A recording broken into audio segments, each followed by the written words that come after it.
এক বেদুইন মানে আরবি লোক, সভ্যতার ছিটে ফোটা সে দেখে নাই, বেদুইন লোক ওট নিয়ে মসজিদে নববীর দরজা খুললা মসজিদের ভিতরে ওট লয়ে ঢুকছে। এরপর মসজিদে নবীর পিলারে ওট বেঁধে মসজিদে নবীর মাঝখানে পেশাব করতে বসছে। ওমরে ফারুক এরকম করতেছে, দাঁড়া তোর পেশাব করা দেখাইতেছি আজকে। অন্যান্য সাহাবারাও রেগে গেলেন, ওকে মারবেন, চারদিক দিয়ে ঘেরাও দিচ্ছে। বিশ্বনবী সবাই ডেকে আনলে, এই এদিকে আসো, ওর কাম সারতে দাও, আগে ওর কাজ সারতে দাও। কারণ কত বড় ফিলোসোফার ছিলেন আমার নবী। পেশাব পায়খানার মাঝখানে কাউরে ধমক দিল, ওর পেশাব যদি আটকে যায় ওর এত বড় রোগ হবে, এটা অপারেশন ছাড়া বাঁচানো যাবে না। এজন্য টয়লেটে কেউ ঢুকলে আপনি দরজায় জোরে আঘাত করবেন না, চিৎকার করে ডাকবেন না, আগে তার ইউরিনটা পাস করতে দেন, তার ওয়াশরুম ক্লিয়ার করতে দেন। কি করবেন? কাশি দিবেন। আপনারও টয়লেটে যাওয়া দরকার, কিন্তু বাইরে হয় না, ভিতর থেকে কি করবেন? এরকম কাশি দিবেন, অথবা পায়চারা করেন, সহনীয় আওয়াজ করেন, যাতে সে বুঝে someone is waiting outside, he is in danger, he is in danger, যে কোনো সময় কাম সারা দিতে পারে। তো তাকেও সুযোগ করে দেন, কিন্তু ওয়াশরুম সারার সময় জোরে কাউকে ডাকা যায় না। বিশ্বনবী এটাই করলেন, বলেন এই ডেকো না, এদিকে আসো, কাজ সারতে দাও। তিনি বেদুইনকে ইচ্ছে মতো পেশাব করতে দিলেন। পেশাব শেষে বিশ্বনবী বললেন, এবার পেশাবের উপর সিজলাম মিন মা, এক বালতি পানি ঢেলে দাও। পানি ঢেলে দিলেন। বেচারা মনের আনন্দে পেশাব করে বেরিয়ে যেতেছে। বিশ্বনবী ডাক দিলেন, ইয়া আরাবি, দাঁড়াও। দাঁড়ালো। সে বলল, তুমি যেখানে পেশাব করছো এই জায়গাটা কি জানো? কয় না, জানি না। কয় এটা আমাদের ইবাদতগাহ, এখানে আমরা আমাদের রবরে ডাকি, আমাদের স্রষ্টার জিকির চলে এখানে, তুমি এই জায়গায় পেশাব করেছো। সে তো অবাক, কিরে আমি এদের ইবাদতগাতে পেশাব করছি আর আমার সাথে এরকম মিষ্টি আলাপ? আমরা তো এরকম কেউ করলে ওর 12টা বাজায় দিতাম। বিশ্বনবী বললেন, এই কাজটা তোমার ঠিক হয়নি, এটা আমাদের পবিত্র জায়গা। বিশ্বনবীর এই সুন্দর আচরণ দেখে সে বলে, আপনি কে? বিশ্বনবী বললেন, আমি এই জামানার এবং আখিরি জামানার পয়গাম্বর, আমার কাছে ওহী আসে, আমি সব নবীর সেরা নবী। সে বলল, তাহলে আর দেরি কেন, আপনি আমাকে পড়িয়ে দেন লা ইলাহা মুহাম্মাদুর। এভাবে ইসলাম প্রচারিত হয়েছে। Simplicity is the beauty of Islam. সহজভাবে উপস্থাপন করাটাই হচ্ছে ইসলামের পদ্ধতি, ঠিক কিনা? মুআজ ইবনে জাবালকে বিশ্বনবী এক জায়গার ইমাম বানালেন। উনি ওইখানে ইমামতির সুযোগ পেয়ে মাগরিব আর এশার সালাতে লম্বা লম্বা কেরাত পড়ে, বুখারীর বর্ণনা। আর ওই এলাকার মুসল্লিরা হচ্ছে কৃষক মুসল্লি, খেজুর বাগানে কাজ করে। এরা খেজুর বাগানে কাজ করে হাত পাও ধুয়ে মাগরিবের নামাজ যখন আসছে, আয়েশা দেখে সূরা বাকারা দিয়া ধরছে। কোন সূরা দিয়ে? কোরআনের সবচেয়ে ছোট সূরা, তাই না? তো কতক্ষণ দাঁড়ায় থাকবে এরা? এরা তো দাঁড়ায় থাকতে পারে না। নামাজ টামাজ থুইয়া দিছে দৌড়। নিজেরা নামাজ পড়ে বিশ্বনবীর কাছে বিচার, ইয়া রাসূলুল্লাহ এমন ইমাম পাঠাইছেন, দেখেন আমরা হইতেছি কৃষক সাহাবী, খেজুর বাগানে কাজ করি, আর ইমাম সাহেব ধরছে মাগরিবে সূরা বাকারা, এশার সালাতে সূরা আলী ইমরান। বিশ্বনবী রেগে গেলেন, মুআজ ইবনে জাবালকে ডেকে পাঠালেন। বিশ্বনবী রেগে ওনাকে বললেন, আফাত্তানুন আনতা ইয়া মুআজ, মুআজ তোমার কি ফিতনা বাজানোর জন্য এলাকায় ইমাম বানাইছিলাম? তুমি কি ফিতনা তৈরি করছো? খবরদার, ইয়াসসিরু ওয়ালা তুআসসিরু, সহজ করে ইসলামকে প্রকাশ করবা, কঠিন করো না। বাশশিরু ওয়ালা তুনাফিরু, মানুষকে দিনের দিকে ডাইকো, দিন থেকে ভাগায়ও না। আমরা মানুষকে দিন থেকে ভাগাই, আমরা এমনভাবে দিনকে প্রকাশ করি আর প্রচার করি, মানুষ দিনের কথা শুনলে দেয় দো, ওই সাহাবাদের মতো। জোরে বলেন ঠিক কিনা? তাহলে ইসলাম মানে কঠিন না সহজ? বিশ্বনবীর কাছে এক সাহাবী এসে বলে, ইয়া রাসূলুল্লাহ বিয়ে করব, মোহর আছে? কয় না। কি আছে? কয় কিচ্ছু নেই। কিচ্ছু নেই মানে? কয় এই তল্লাটা আমার সে গরিব কেউ নাই। তাহলে বিয়ে করবা কেমনি? সাহাবী বলে, বয়স তো বসে থাকে না। বিশ্বনবী বললেন, তা তো কথা ঠিক, তো কি করা যায়? তুমি কোরআন পারো? পারি। আরেক মহিলা সাহাবীকে বললো, আমার কাছে ভালো পাত্র আছে, বিয়ে করবে? করব। তুমি কোরআন পারো? কয় না, পারি না। দুজনকে বিয়ে পড়াই দিলেন। আর মেয়েকে বললেন, মা তোমার স্বামীর সম্পদ দিয়ে মোহরানা দেওয়ার ক্ষমতা নাই, তুমি কোরআন পারো না, তোমার হাজব্যান্ড মাশাআল্লাহ কোরআন পড়ে, সে তোমাকে প্রতিদিন কোরআন শিখাইয়া দিবে, এটাই তোমার বিয়ের মোহর। ইউরিদুল্লাহু বিকুমুল ইউসরা ওয়ালা ইউরিদু বিকুমুল উসরা। আল্লাহ কঠিন চায় না, আল্লাহ সহজ চায়।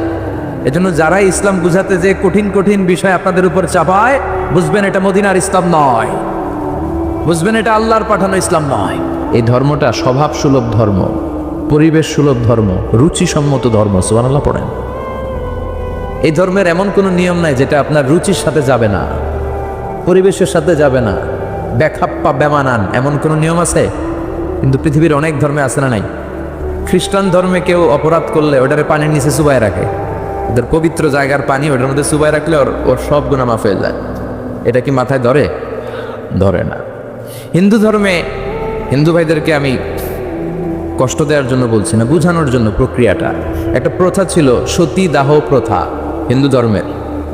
মানে হিন্দুদের কোনো পুরুষ মারা গেলে, স্বামী মারা গেলে শ্মশানে মৃত লাশকে ওরা পোড়ায় না।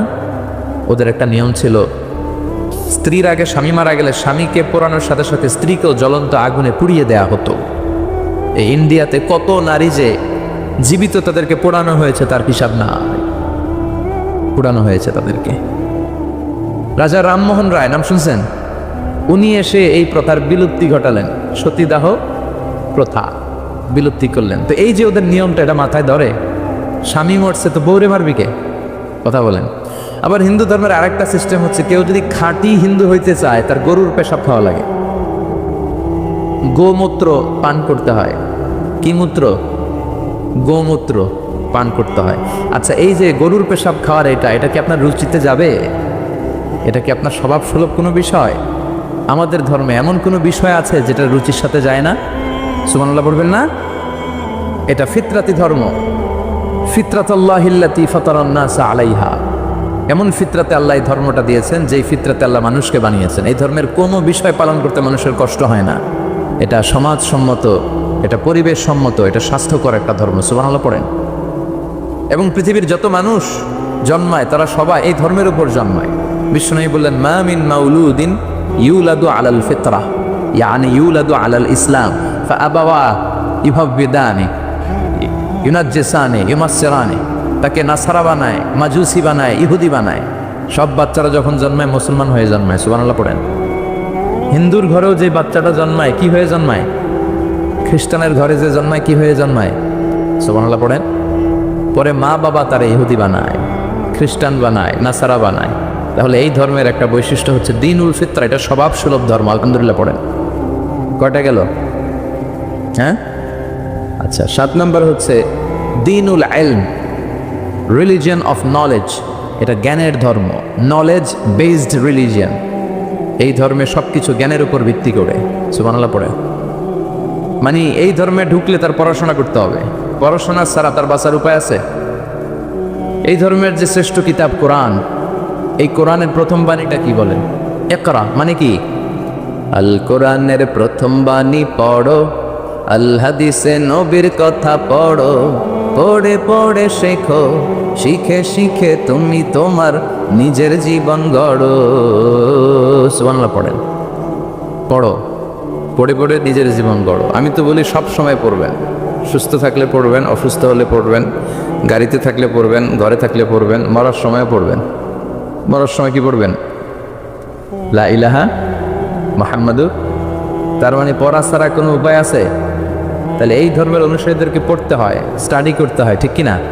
আর বিশ্বনবী বললেন, তলাবুল ইলমি ফারিদাতুন আলা কুল্লি মুসলিম ওয়া মুসলিমা। পড়া, ধর্মীয় জ্ঞানার্জন করা সব মুসলিম নারী পুরুষের জন্য ফরজ করে দিয়েছে কে? দেখেন জ্ঞানকে ইসলাম কত মর্যাদা দিয়েছে। কবরে 3টা প্রশ্ন করা হবে, রব কে, ধর্ম কি, এই লোকের নাম কি, মুহাম্মদ সাল্লাল্লাহু। 3টা প্রশ্নের পরে আপনাদেরকে আরেকটা প্রশ্ন করা হবে, তুমি কেমনে শিখলা এই 3টা প্রশ্নের উত্তর, কেমনে জানলা? আপনাকে বলতে হবে, আমি কোরআন সুন্নাহর আলোকে জেনেছি। চিল্লায় বলেন ঠিক কিনা? তাহলে পড়াশোনা ছাড়া কোনো উপায় আছে? ইলম, দীনুল ইলম বলে এটাকে, জ্ঞানের ধর্ম, নলেজের ধর্ম। আপনাকে জ্ঞান অর্জন করতেই হবে। আবু দারদা রাদিয়াল্লাহু তাআলা আনহু, একজন সাহাবী, উনি বলেছেন, কুন আলিমান, আলেম হও। কি হও? আও মুতাআল্লিমান, অথবা আলেমের কাছে শিখো। আও মুহিব্বান, অথবা আলেমকে ভালোবাসো। আও মুত্তাবিআন, অথবা আলেমের অনুসরণ করো। শুনতেছেন? কুন আলিমান, আলেম হও। আও মুতাআল্লিমান, নয় আলেমের কাছে শেখো। আও মুহিব্বান, অথবা আলেমকে ভালোবাসো। আও মুত্তাবিআন, অথবা আলেমের অনুসরণ করো। ওয়ালা তাকুনিল খামিস, 5 নাম্বারটা হইও না। এই 4টা হও, 5 নাম্বারটা হইও না। 5 নাম্বারটা কি? আলেম বিদ্বেষী। ফাতাহলিক, আলেমের বিরুদ্ধে লাগলে, আলেমদের ব্যাপারে অন্তরে বিদ্বেষ রাখলে তোর দুনিয়াও শেষ, আখিরাতও শেষ। চিল্লায় বলেন ঠিক কিনা? ওয়ালা তাকুনিল খামিস, 5 নাম্বারটা হইও না। ওই লাইনে যাও না, ওই লাইনে গেলে সব শেষ। তাহলে এলম অর্জনের দরকার আছে না নাই? আমাদের ধর্ম এটা জ্ঞানের ধর্ম, আলহামদুলিল্লাহ পড়ে। কয়টা গেল? হ্যাঁ, 8 নাম্বার হচ্ছে দীনুস সালাম। আমাদের ধর্মটা হচ্ছে দ্য রিলিজিয়ন অফ পিস, শান্তির ধর্ম। সুবহানাল্লাহ বলবেন না? এজন্য শান্তির বার্তা পৌঁছানোকে এই ধর্মের গ্রিটিংস, অভিবাদন পদ্ধতি বানিয়ে দেওয়া হয়েছে। সালাম, কারোর সাথে দেখা হইলে কি করতে হয়? সালাম দাও।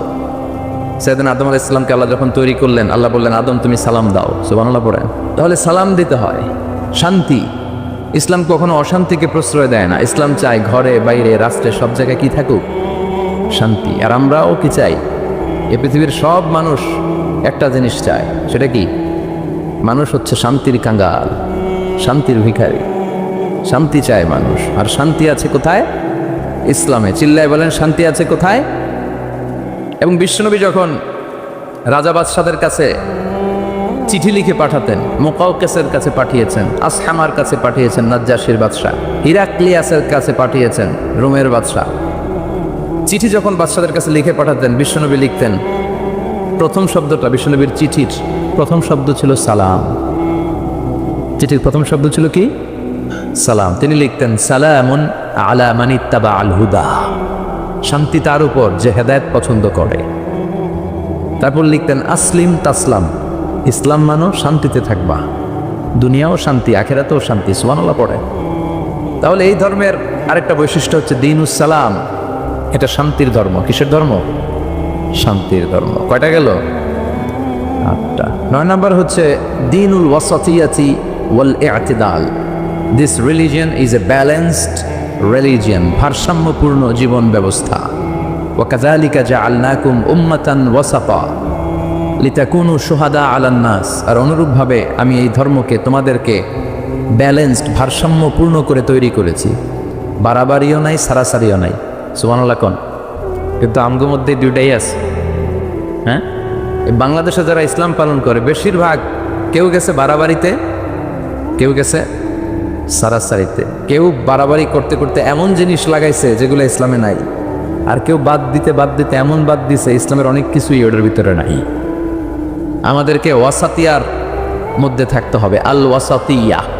সবাই আমার সাথে সাথে বলেন আল ওয়াসাতিয়া। আবার বলেন আল ওয়াসাতিয়া। এর মানে হচ্ছে মধ্যম পন্থা। এর মানে কি? কোরআন সুন্নাহর আলোকে আপনার মধ্যম পন্থায় আসতে হবে, বাড়াবাড়িও নয়, ছাড়াছাড়িও। এটা কোরআন থেকে নেওয়া। ওয়া কাযালিকা জাআলনাকুম উম্মাতান ওয়াসাতান, ওয়াসাতিয়া, মাঝামাঝি থাকা। এমনকি বিশ্বনবীও যদি মাঝামাঝির চেয়ে কম বেশি করেছেন, আল্লাহ বিশ্বনবীকে শাসন করেছেন। সুবহানাল্লাহ পড়েন। বিশ্বনবীর গায়ে একবার একটা জামা। কয়টা জামা? আর কোনো জামা নাই। ফাজা আসাইল, একজন ভিক্ষুক আসলো, এসে বলে ইয়া রাসূলুল্লাহ আমার একটা জামা দেন। কি দেন? বিশ্বনবীর কাছে জামা কয়টা? দয়ার নবী, মায়ার নবী, ওই একটা জামাই খুলে দিয়ে দিলেন। এবার বিশ্বনবীর গায়ে জামা আছে? সাহাবারা আসছে, রাষ্ট্রীয় কাজে বেরোতে হবে, কিভাবে বেরোবে? গায়ে তো জামা নাই। আল্লাহ আয়াত নাজিল করলেন ওয়াল্লাযীনা ইযা আনফাকু লাম ইউসরিফু ওয়া লাম ইয়াকতুরু ওয়া কানা বাইনা যালিকা কাওয়ামা। ও নবী, যখন দান করবেন আপনার বৈশিষ্ট্য হবে কিপটামিও করবেন না, আবার যা আছে সবও দিয়ে দিবেন না। ওয়ালাকিন বাইনা যালিকা কাওয়ামা, মাঝামাঝি থাকবেন নবী। বুঝাতে চাইলেন আপনার যদি 3টা জামা থাকতো একটা দিতেন, 2টাও যদি থাকতো একটা দিতেন, একটা দিলেন আর একটা আপনার। ছিল একটা, ওইটা তো হকদার বেশি আপনি নিজেই। এখন নিজে বেরোবেন কি করে? সুবহানাল্লাহ পড়তে মনে চায় না? কি ধর্ম! কত সুন্দর ইসলাম আমরা পেয়েছি, বাড়াবাড়ির সুযোগ নাই, আপনাকে মাঝামাঝি থাকতে হবে। এটা ভারসাম্যপূর্ণ জীবন বিধান। আল্লাহু আকবার। দেখেন কতটা ভারসাম্যপূর্ণ, আমাদের যাতে সুবিধা হয় এই বিষয়গুলো ইসলাম গুরুত্ব দিয়েছে। বিষ্ণুই বলেছেন ইযা জা আল আশা ওয়াল আশা ফাকদ্দিমুল আশা ক্বাবলা আল আশা। রাতের শেষ নামাজের নাম হইতেছে এশার নামাজ। কিসের নামাজ? আর রাতে যে আমরা ডিনার করি, নৈশ ভোজ বা খাওয়া, এটারে আরবিতে বলে আশা। খাওয়ারে কি বলে? নামাজরে কি বলে? এশা। আবার বলেন খাওয়ারে কি বলে? আর নামাজ? বিষ্ণু বলেন এশা আর আশা যদি একসাথে আসে, এশার আজানও হয়েছে আর বিরিয়ানির প্যাকেটও আসছে, বিষ্ণু বললেন ফাকদ্দিমুল আশা ক্বাবলা আল আশা, এশার আগে আশাটা খেয়ে লও। কারণ বিরিয়ানি ধুইয়া নামাজে দাঁড়াইলে বিরিয়ানির চিন্তা আছে না নাই? নামাজে দাঁড়াই ভাববেন হায় রে কোন প্যাকেটটা জানি পাই। হ্যাঁ, ছোট রান না বড় রান, ঠান্ডা হইল না গরম থাকলো, টেনশন আছে না নাই? দেখেন কি সুন্দর ইসলাম। এক সাহাবী বলল, উসল্লিল লাইলা কুল্লাহ, আমি সারা রাত নামাজ পড়বো, তাহাজ্জুদ পড়বো, আমি রাত্রে ঘুমাবো না। আরেক সাহাবী বলল, আসুমুদ্দাহার ফালা উফতির, আমি আজকে থেকে প্রতিদিন রোজা রাখবো, রোজা আর ভাঙবো না। আরেক সাহাবী বললেন, আতাজিলুন নিসা ফালা আনকিহ আবাদা, আমি আজকে থেকে আমার আর স্ত্রীদের কাছে যাব না, আমি বৈরাগ্য জীবন গ্রহণ করব আল্লাহর ইবাদতের জন্য। এই ঘটনা বিশ্বনবীর কানে গেল, বিশ্বনবী রেগে গেলেন, বিশ্বনবী সাহাবীদেরকে ডাকলেন। বিশ্বনবী বললেন, তোমরা কি আমার চেয়েও বেশি মুত্তাকি হতে চাও? আমার চেয়ে বেশি আল্লাহওয়ালা হতে চাও? আচ্ছা একটু বুঝে শুনে বলেন তো, বিশ্বনবীর চেয়েও বেশি আল্লাহওয়ালা হওয়া যায়? বিশ্বনবীর চেয়েও বেশি মুত্তাকি হওয়া যায়? বিশ্বনবীর চেয়ে বড় বুজুর্গ হওয়া যাবে? আমার নবী সবচেয়ে বড় বুজুর্গ। বিশ্বনবী বললেন, আমি তোমাদের চেয়ে আল্লাহরে চিনি বেশি, মানি বেশি, আমি তোমাদের চেয়ে বেশি মুত্তাকি। এরপরে আমি বিয়ে করছি, স্ত্রীদের সাথেও মিশি, আবার সময়ও কাটাই। সুবহানাল্লাহ পড়েন। আমি রাত্রে তাহাজ্জুদও পড়ি, আবার ঘুমাইও। আমি মাঝে মাঝে রোজা রাখি, মাঝে মাঝে রাখি না। সুবহানাল্লাহ পড়েন। তো আমার সমস্যা হয় না, তোমরা এগুলো পাইলা কই? আমার তাকওয়াতে তো কোনো সমস্যা হয় নাই। এজন্য যে নামাজের কথা বলছো, সে রাতে কিছু অংশ ঘুমাবা, বাকি অংশ নামাজ পড়বা। যে বলছো স্ত্রীদের সাথে মিশবা না, তোমার এই কাফারা দিয়ে তুমি ফিরে আসো, স্ত্রীদের সাথে অবশ্যই সময় কাটাবে। আর যে বলেছো আজীবন রোজা রাখবো, আজীবন রোজা রাখার কোনো সিস্টেম নাই, ভেঙে ভেঙে রাখবা, সোমবার বৃহস্পতিবার রাখবা। আর বেশি রাখতে চাইলে একদিন রাখবা, আরেকদিন রাখবা না, একদিন রাখবা, আরেকদিন রাখবা না। এটা সিয়াম ও দাউদ আলাইহিস সালাম, দাউদ নবীর রোজা, এর চেয়ে শ্রেষ্ঠ রোজার হতে পারে? এটা ভারসাম্য পাইছেন? মাঝামাঝি পাইছেন? তাহলে বাড়াবাড়ি আর সারাসারিতে যাওয়া যাবে? থাকতে হবে মাঝামাঝি। চিল্লায় বলেন, থাকতে হবে মাঝামাঝি। কয়টা গেল? হ্যাঁ, আচ্ছা। সর্বশেষ হচ্ছে আল উদুহ। আল উদুহ মানে ক্ল্যারিটি।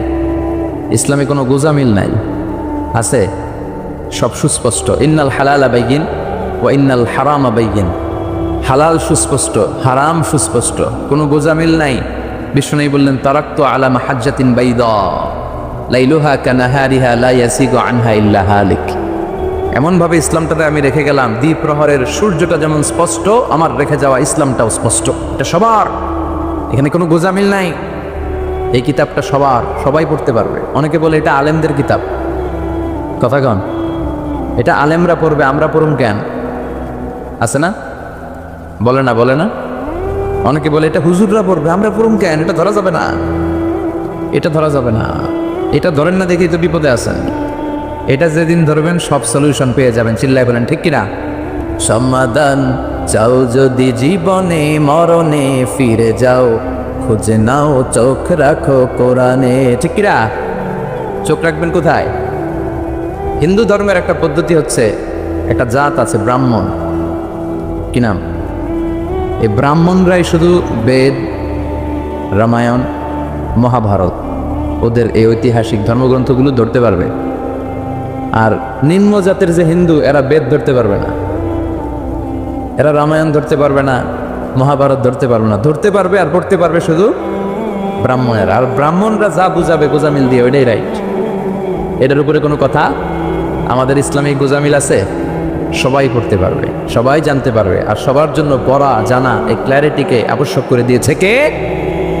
এত সুন্দর ইসলাম পেয়ে আমরা খুশি না বেজার?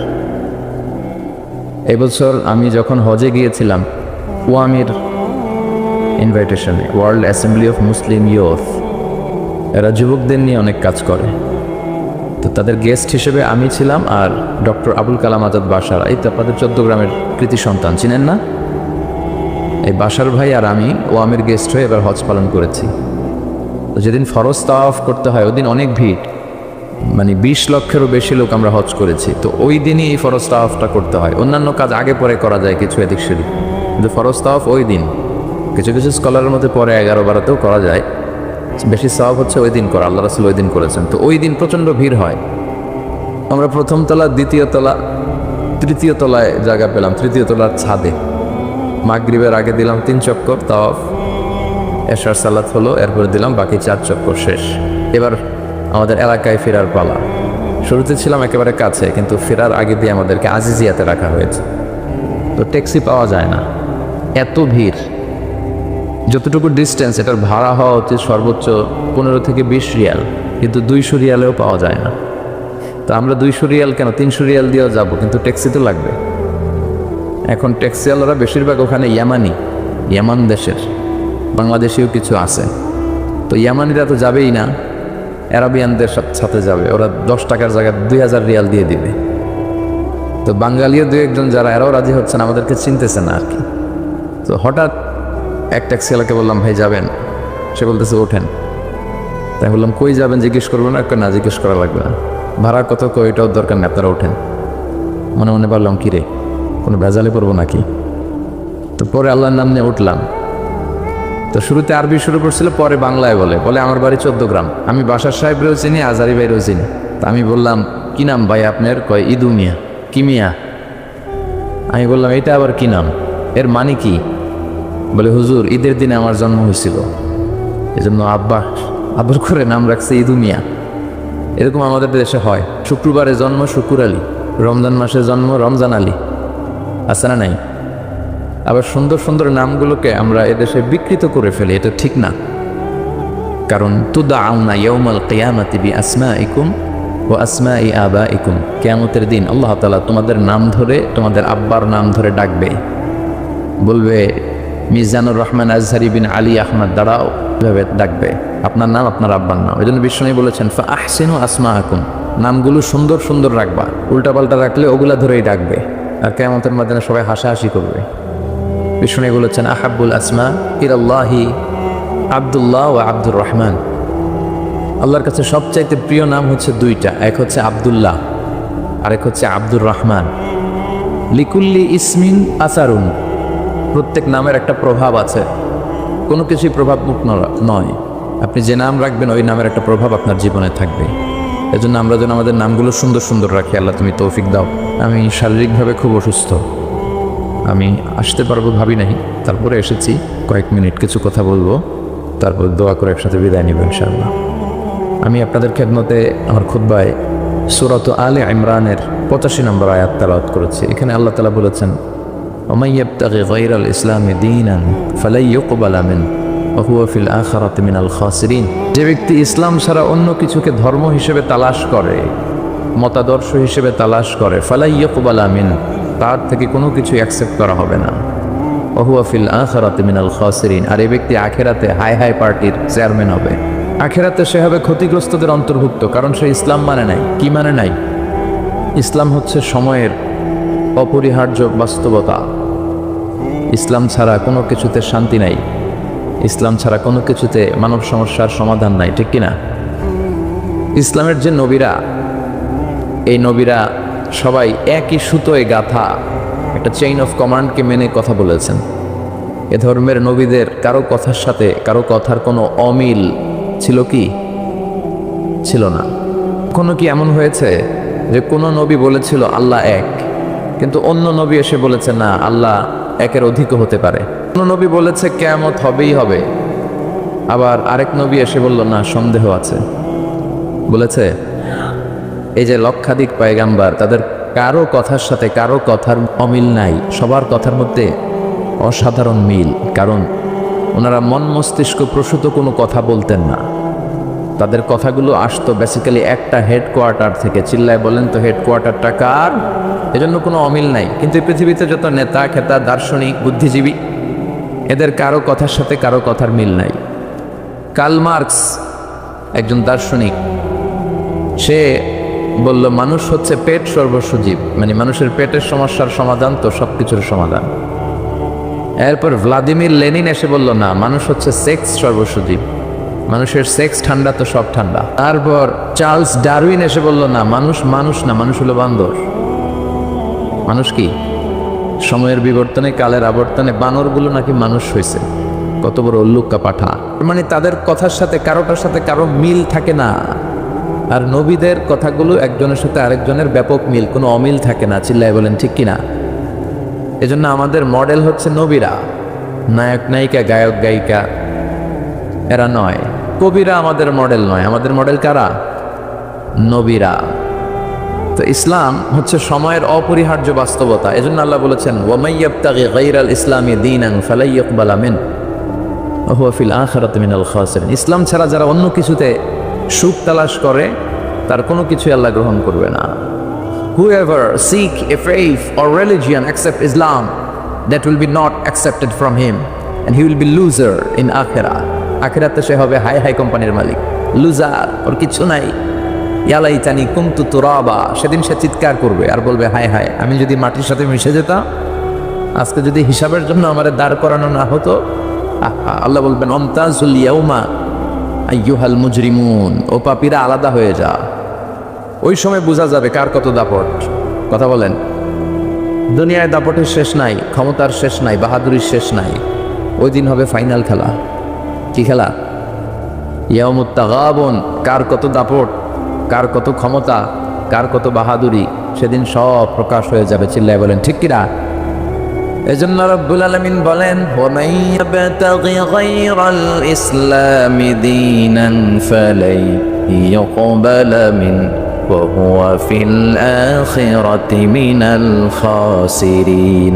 ইসলাম ছাড়া কেউ যদি অন্য কোথাও শান্তি তালাশ করে, তার কোনো কিছুই আল্লাহ কবুল করবে না, আর আখিরাতে এই লোকটা হবে ক্ষতিগ্রস্তদের অন্তর্ভুক্ত।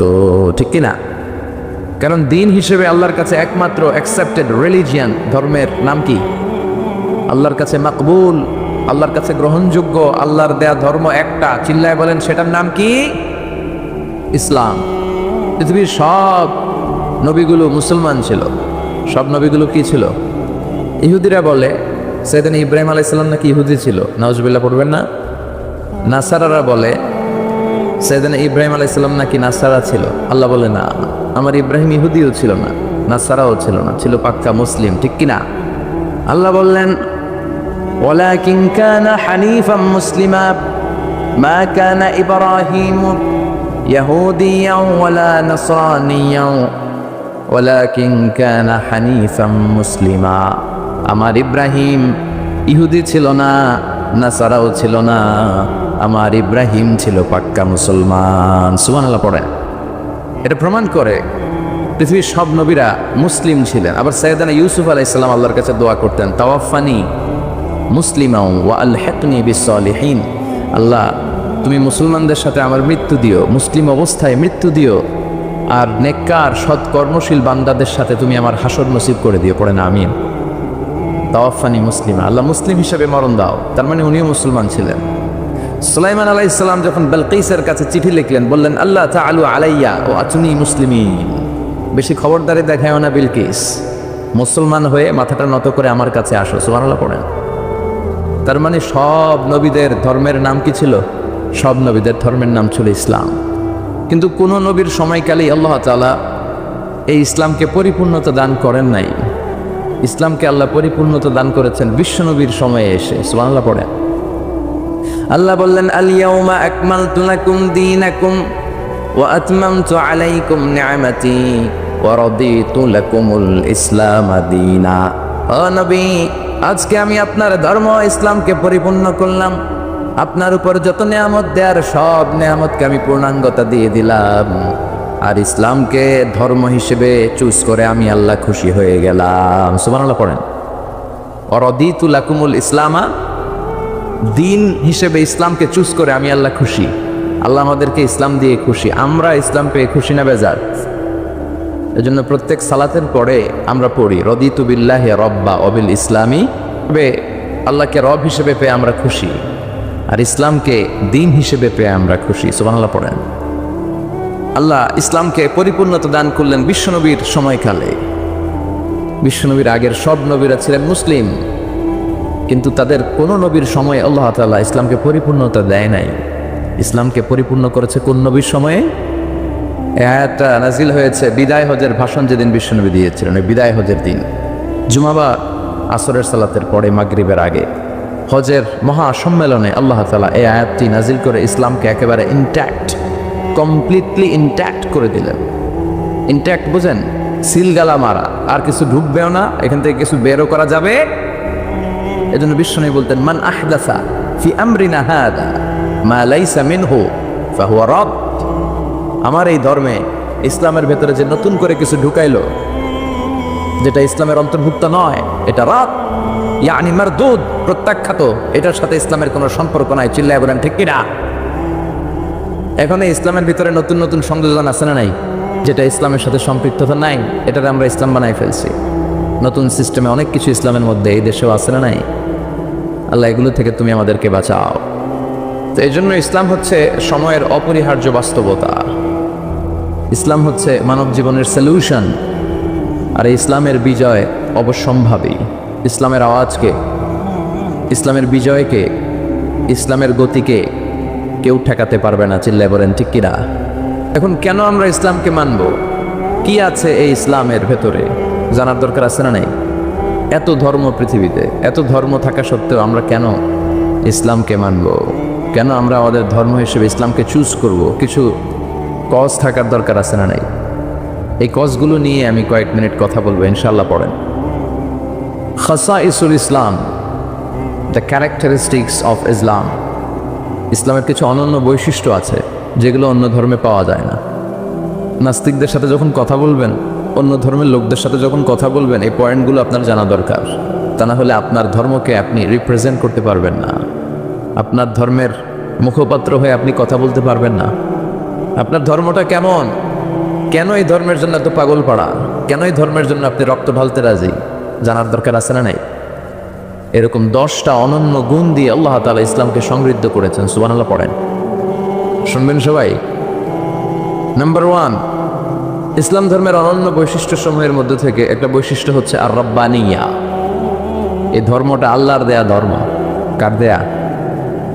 হিন্দু ধর্ম কি আল্লাহর দেয়া? বৌদ্ধ ধর্ম? বৌদ্ধ ধর্মটা আসলে কোনো ধর্মই না, এটা একটা ফিলোসফি, এটা দর্শন। গৌতম বুদ্ধের কিছু দর্শন, তার মন মস্তিষ্ক প্রসূত কিছু কথা।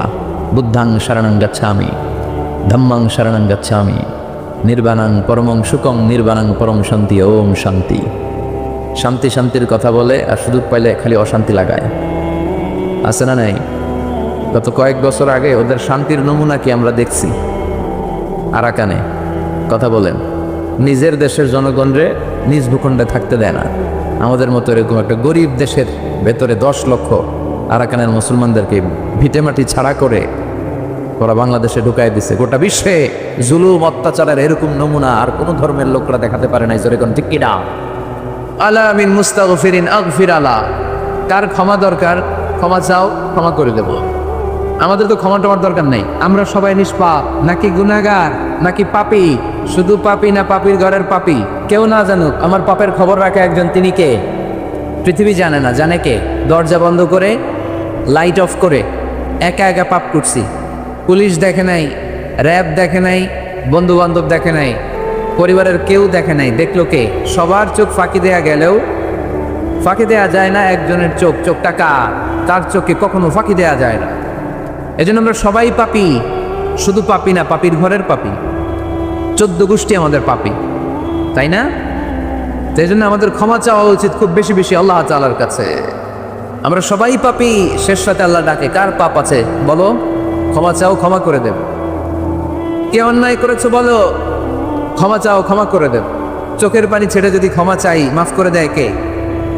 চোখের পানির এত মর্যাদা, আল্লাহ এটারে বড্ড পছন্দ করে। 2 ফোঁটা পানি আল্লাহর কাছে সবচেয়ে প্রিয়। কয় ফোঁটা? আজকে এই মেসেজটা নিয়ে দিতে হবে ঘরে। 2 ফোঁটা পানি রবের দরবারে খুব প্রিয়। আওয়াজ করে বলতে হবে, কয় ফোঁটা?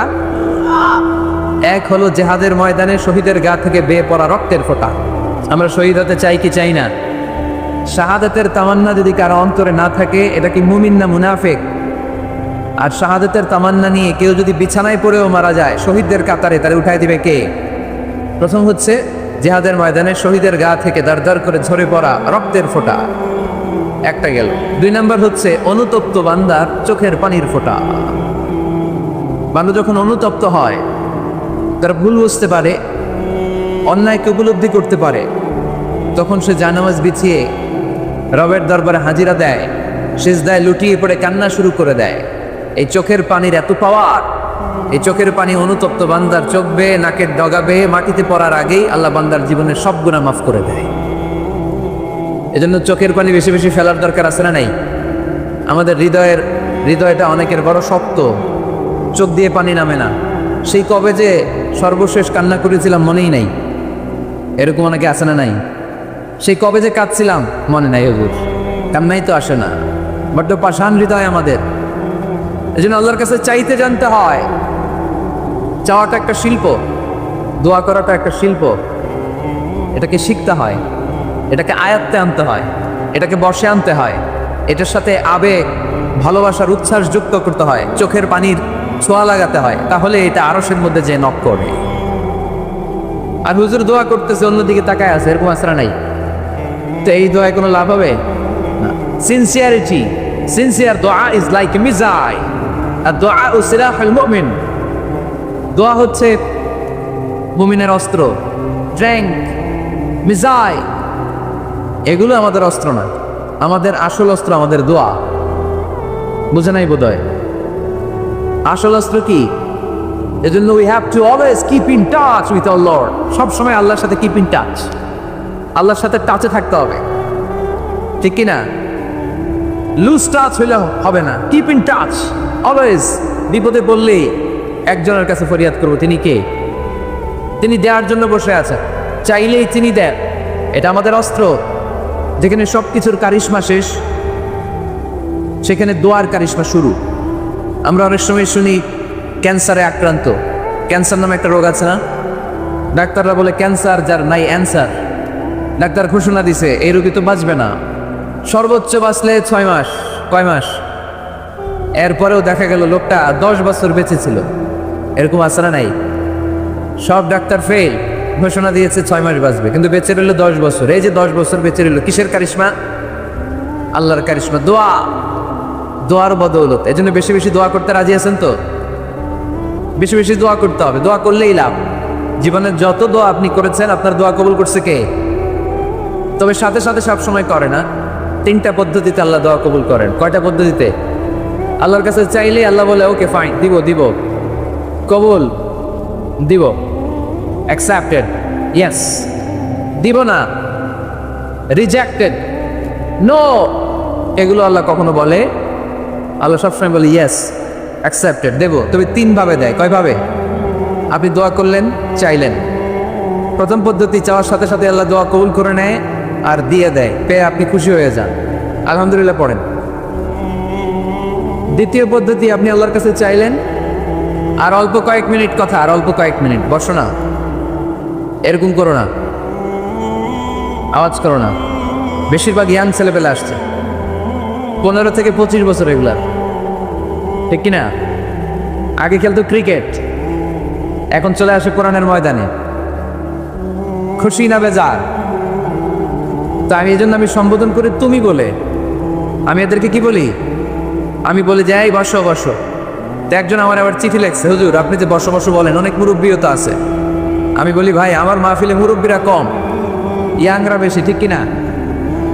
আর যখন মুরব্বী বাজানদেরকে উদ্দেশ্য করে বলি, তখন বলি বসেন।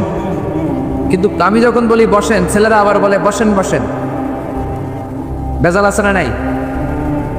তো এই জন্য বসো বললেও ঝামেলা, বসেন বললেও, হুজুর বিয়ে করলেও দোষ, হুজুর বিয়ে করে না এটাও দোষ, হুজুর দেখতে সুন্দর এটাও দোষ, হুজুর দেখতে বেশি স্মার্ট না এটাও দোষ, হুজুর খায় কম, খাইতে পারে না দোষ, হুজুর খায় বেশি এটাও।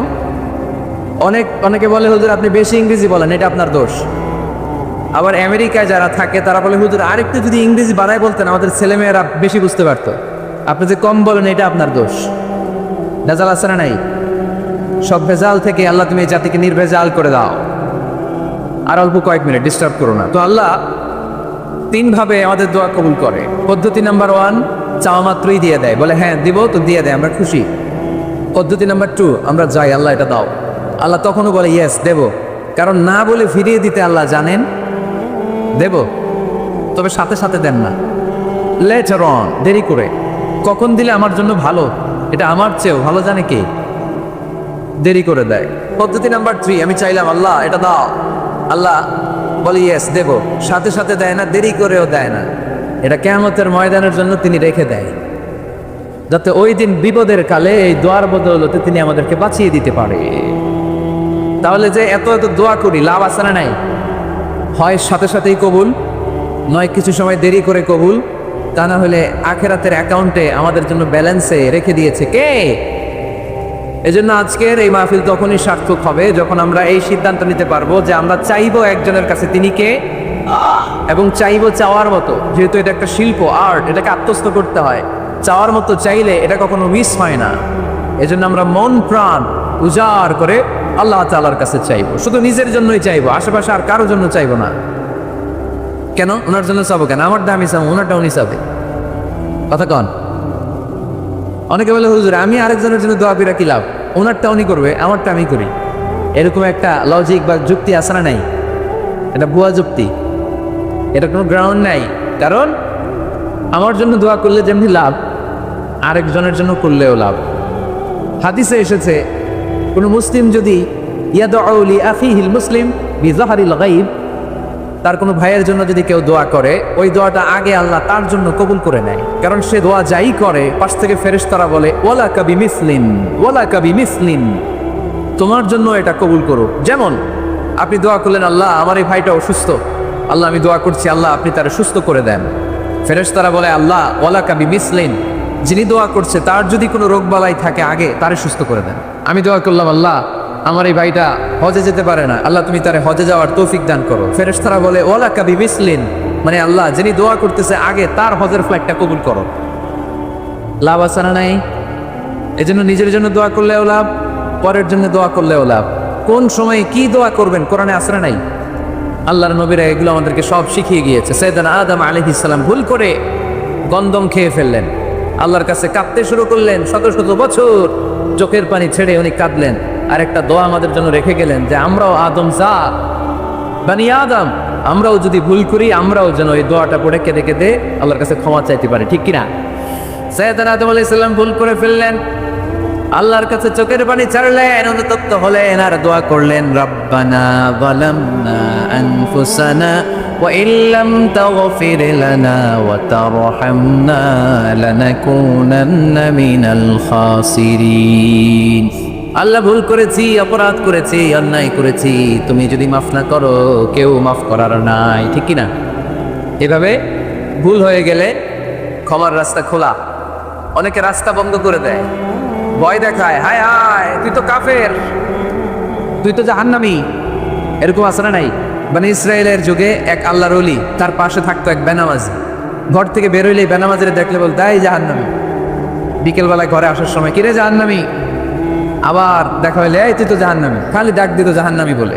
কিয়ামতের দিন আল্লাহর ওলিরে আল্লাহ ডাকবে, আল্লাহ ডেকে বলবে এই তুমি যে এরা জাহান্নামী বলে ডাক দিছো, কে জাহান্নামে যাবে আর কে জান্নাতে যাবে এই ডিলারশিপ কি আমি দুনিয়ায় তোমারে দিছিলাম? তো তুমি ওরে জাহান্নামী কেন বললা? ও নামাজ পড়ে নাই, ও আমারে ডাকতে পারে নাই, কিন্তু তোর মতো বেয়াদবি করে নাই, চিল্লায় বলেন ঠিক কিনা? আজকে ওরে আমি জান্নাতে দেব, তোরে জাহান্নামে দেব। খবরদার, কাউরে জাহান্নামী বলার আগে 1000 বার ভেবে নেবেন। কে জান্নাতে কে জাহান্নামে কেউ জানে না, একজন ছাড়া, তিনি কে? সবাই যদি জান্নাতে যায়, জান্নাতে তো ঠেলাঠেলি হবে, আজকের মতো ঠেলাঠেলি হবে না? সর্বশেষ